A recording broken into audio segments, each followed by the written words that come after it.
You should come and actually have a look at Essex and realise it's not all true. It's not what it says on the tin. It's beautiful. Essex is rather surprising. People don't know how beautiful Essex is and how rural Essex is. There's a beach down our road. Essex is still something like 70% farmland. Some of it's really out in the twigs. More people wear green wellies than white stilettos. It's also quite hidden and secret up here. There's lots of woodland and quiet places. And it's got beautiful countryside as well. Very, very beautiful countryside, south and north. I think people don't realise how varied Essex is.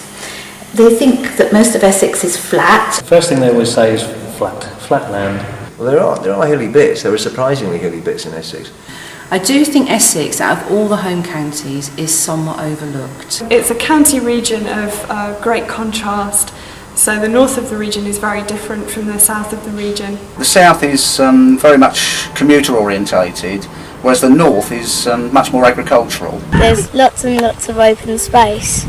Unique coastland. Essex has the longest coastline in England. I love living in Essex. It's really beautiful and it's by the sea and it's fantastic. Sadly, I think it hasn't a terribly good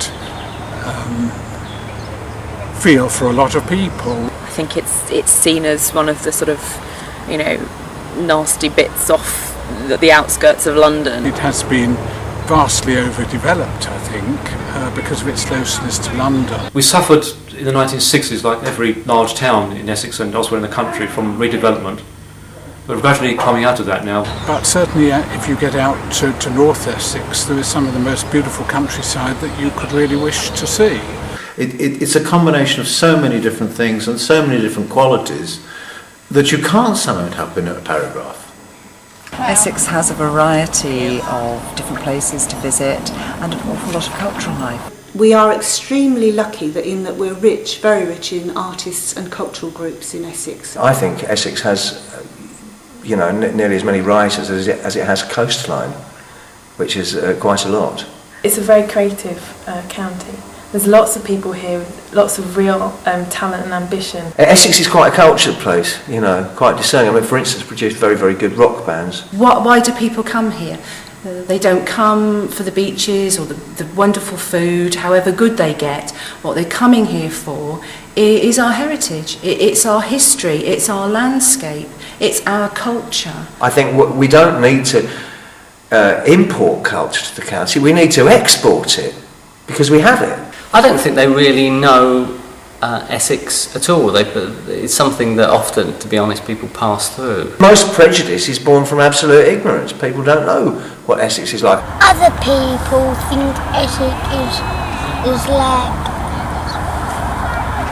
a dump, but it just isn't. If the oil drizzlers who lived in London would just slow down and maybe not drive on the A12 and not go straight through to their trendy beach huts in Suffolk, they might find that Essex is good. We have other things to offer, and that's what we should be pushing forward. I don't originally come from Essex myself, so I've moved in from down south, but I wouldn't ever go back. I'd stay here from now on. The people are so friendly. It's where I come from. I really feel sort of welded to that. I almost have a morbid fear of dying anywhere else. I'll have my ashes scattered here. I like it here.